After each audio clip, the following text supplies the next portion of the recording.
With the first pick, the Philadelphia 76ers select Markelle Fultz from the University of Washington. At the age of 26, the career of Markelle Fultz might be over already. Even if he does get signed and returns back to the NBA court, perhaps on a minimum contract, the chance of him having a meaningful impact on any team is very low. Out of all number 1 picks in modern history, no player has had this roller coaster of a ride like Fultz had. He's experienced more highs and lows than any other player from that class. Yet, despite all the tragic injuries, we held on to that slimmest possibility that he still had that monstrous potential in him, the potential we saw back in college of a player who could become the next James Harden or Paul Pierce with his craftiness and deceptive athleticism. In fact, Fultz recorded one of the greatest freshman seasons in Pac-12 history. And while he wasn't the consensus number 1 pick, he arrived at the draft combine as the best prospect of an incredible class. The 2017 draft will go down in history as one of the greatest ever, with already 6 different players making an all-star team, along with a deep pool of role players who are valuable contributors in all aspects of the game. Unfortunately, as the number 1 pick, Markelle Fultz is a blemish on an otherwise remarkable class. How's it going, folks? My name's Andy, and today in this video, let's take a look at the most intriguing yet heartbreaking prospect in modern NBA history. To have a guy like this, where offensively he's really got no holes in his game, he's a multidimensional scorer, he can change speeds, change direction. He's 6 feet 4 inches, he's got a 6 feet 10 inches wingspan. Before Markelle Fultz even stepped foot on the NBA court, his name got plastered all over the headlines in the rarest of all draft day phenomena, the trading away of the number 1 pick. It rarely happens. The Celtics held the number 1 pick of the 2017 draft, with Fultz as the strong favorite to go number 1, but he wasn't their target. At the time, the Celtics did not need any more guards. They needed a big, long wing player. Their target was Jason Tatum. However, another team, the Philadelphia 76ers, desperately tried to move up the board and draft Markelle Fultz. The Sixers held the 3rd pick that year and devised a trade proposal to the Celtics where they'd give them the 3rd pick along with a future pick in exchange for the 1st pick. This trade was significant for multiple reasons. 1. It catapulted the Celtics into a contender for years to come with Tatum at the forefront of their success. 2. It bottlenecked the Sixers' rebuilding process. While they did find their franchise player in Joel Embiid, many of their high draft picks, like Nerlens Noel, Jahlil Okafor, and Michael Carter-Williams, failed to live up to their potential. This 2017 draft was the perfect moment for the Sixers to turn their franchise around and add another star to complement Embiid. His shot still looks pretty broken. What is going on with Markelle? It was immediately clear that the Celtics got the better end of the deal, like they always do. The funny part is the Sixers were never going to draft Tatum under any circumstance. Reportedly, Coach Brett Brown loved Jonathan Isaac. Brian Colangelo liked him too, but he was also intrigued by Kansas wing Josh Jackson. Basically, everyone the Sixers were going for turned into a much inferior player than Tatum.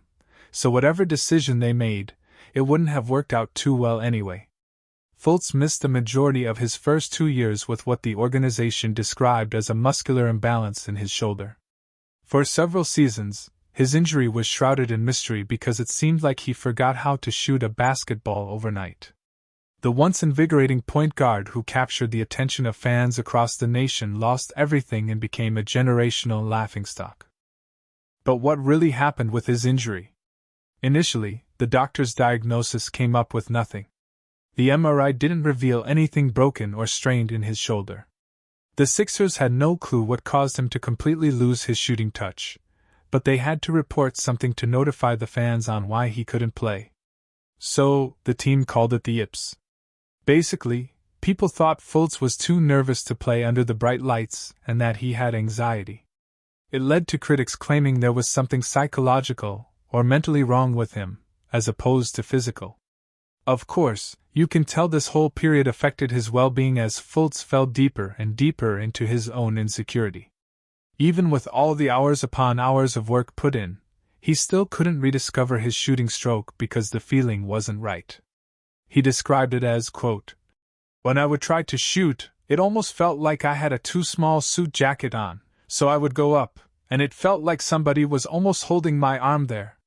He had a very serious problem that nobody had an answer for. However, eventually, his right shoulder was reevaluated, and he got diagnosed with a very rare condition called thoracic outlet syndrome, a disorder that impacts the nerves between the shoulder and neck, which severely cripples his ability to shoot a basketball. This type of nerve condition meant Fultz had to relearn his entire shooting form, and it took a long time for him to develop a new version of his jump shot. After years of people laughing at him, mocking him, this diagnosis actually gave him closure. It finally made him realize, oh, there's nothing mentally wrong with me. He did actually suffer from a real injury, not just the yips like the Sixers called it. Regardless, through his entire saga in Philly, the team changed a lot. Ben Simmons emerged as the point guard of their future, well, at least for a little while until he flamed out. Joel Embiid emerged as the franchise superstar. They had Jimmy Butler and J.J. Redick, shooting guards who could actually, shoot. In a very short time, the Sixers went from tanking to contending, and they weren't interested in waiting for Fultz to develop. They gave him only like 1.5 seasons, but in this time frame, he only managed to appear in 33 games, and he wasn't that good. As the team moved in a different direction, so did Fultz.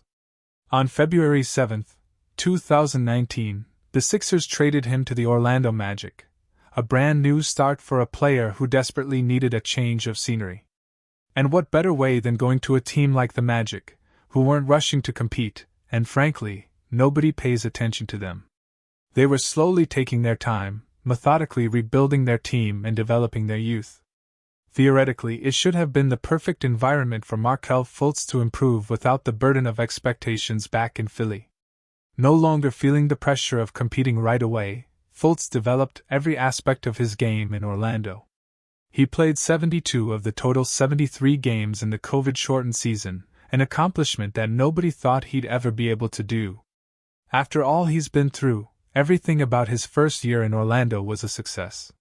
He recorded several 20-plus point games, several games of double-digit assists, several games where he just shot the lights out, and other games where he looked unstoppable driving to the basket. For Markelle Fultz, it was like all of a sudden, the scouting report was true. He did, in fact, look like a blend of James Harden and Paul Pierce.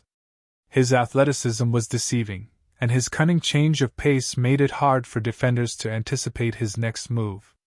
Finally, his immense talent and limitless potential were on full display at the NBA level.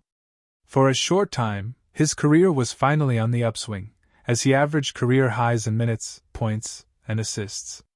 More importantly, he worked his tail off to regain motion in his shooting arm and cultivated a brand new shooting form that allowed him to actually, shoot. When he started hitting jump shots left and right, it was shocking at first, but his team quickly got used to it. In fact, he shot a ludicrous 46% on his long twos. Overall, his percentages outside the paint exceeded our expectations. Of course, he still had to work on his three-point shot, as that's something that takes a much longer time to improve on, especially after the nerve damage. Still, the outlook for Fultz's career was very optimistic. Sadly, it did not last. Just as his shoulder problems started to fade away, another injury hit him like a Mack truck. Fultz, driving on a routine play, went down, grabbing his left knee. You just hope and pray for the best for this young man who has gone through so much. In what looked like a routine drive to the basket, Fultz planted his left leg awkwardly and immediately collapsed to the floor, writhing in pain. It was obvious this was no ordinary injury. It was a full tear of his ACL, an injury that forced him to sit out the next 14 months. It's so sad. When his career looked like it was going somewhere, he suffered another major setback. His teammate Terrence Ross said it best. You hate to see this, especially for a guy who had already fought through so much and came back and was balling. Fultz was legitimately having the time of his life out there, and it all came crashing down. The one bright side to all this is that a month before this devastating injury, the Magic signed him to a 3-year, $50 million deal. I guess it's a bright side because that means he'll have security for a few years, financially at least. The sad part is, most people forgot about Fultz at this point. Despite making a full recovery and returning to the court, he only played 19 games in 2022. It seems like the Magic were being cautious with him because there's no rush. However, the main takeaway is, this man is very fragile. No matter what happens, you just cannot deny how injury-prone Markelle Fultz is.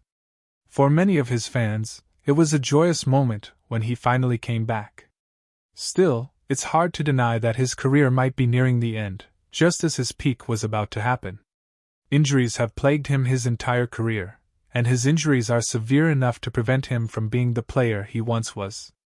Just like the early Sixers days, when he first lost his shooting touch, many people believe he may never regain it entirely. Yet, despite this sad conclusion, his story is unforgettable, one of the biggest mysteries in NBA history. His immense potential was never realized because of circumstances he could not control. What could have been? His fate is arguably the most tragic of any recent top pick, but nobody will ever forget him, a guy who was supposed to be the future of the NBA. Anyway, that's all, folks. Hope y'all enjoyed the video, and as always, I'll see you next time. Peace.